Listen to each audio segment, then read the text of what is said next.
Hello, Chris Green here with the Flood Insurance Guru. Today we're talking about the disaster declaration that was recently filed for Houston, Texas on October 4th by the president.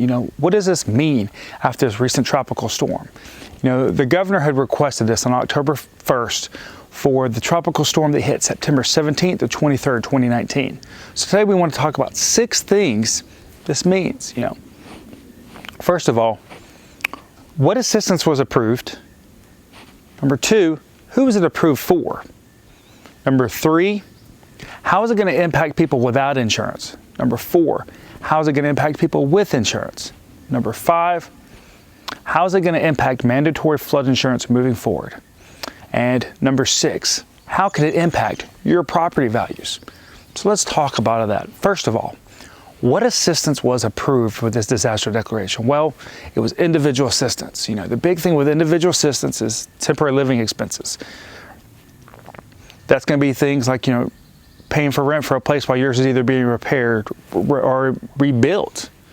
I could even possibly cover medical expenses, dental expenses, burial expenses, replacement of household items and clothing. So that's the kind of assistance that was approved with this disaster declaration. That's the kind of assistance that was requested by the governor. So who is it going to impact? Well, there's about 6 counties in the Houston area that's going to impact. It's going to impact Harris County, Liberty County, Montgomery County, Orange County, Chambers County. So those are just a few counties it's going to impact.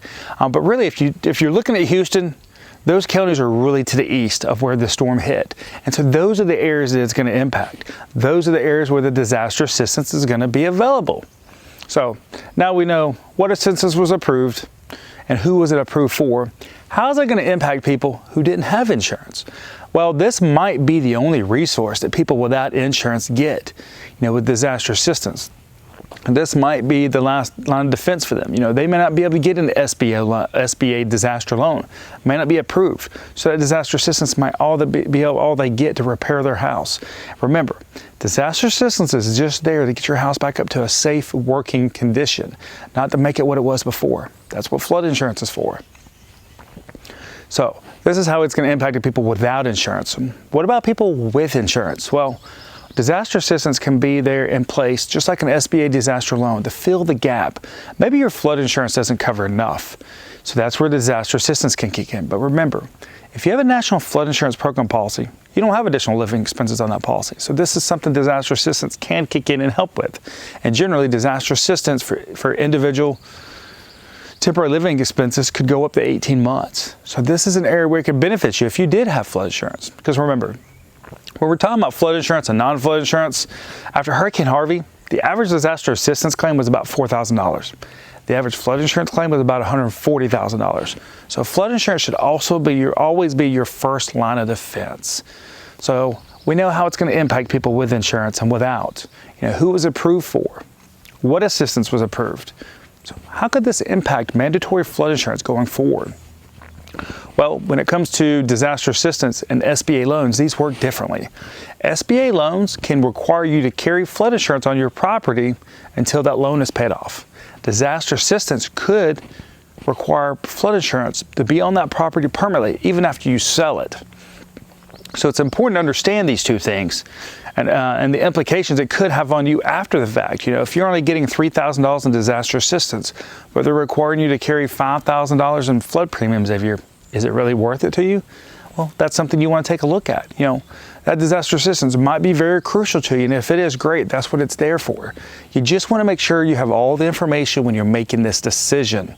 So let's talk about number 6, and that's property values. Now, this could be a big deal, and it's already a big deal in Texas with this new disclosure law, having to disclose, if you're in a 500-year flood zone, if you're in a 100-year flood zone, if you're in between reservoirs.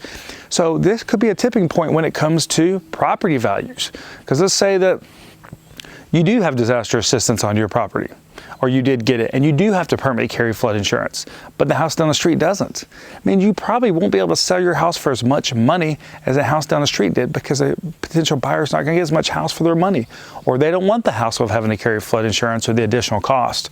So this is how it could possibly impact property values. So today we've talked about the disaster declaration that was filed after the tropical storm that dropped about 40 inches of rain in Houston. We talked about First of all, what assistance was approved. Number 2, we talked about who it was approved for. Number 3, we talked about how it was impacting people without flood insurance. Number 4, with flood insurance. Number 5, we talked about the mandatory flood insurance going forward. And then number 6, we talked about property values. So if you've got questions about this disaster declaration, if you've got questions about flood insurance, disaster assistance, SBA disaster loans, make sure to visit our website, floodinsuranceguru.com, where we have these free flood education resources for you.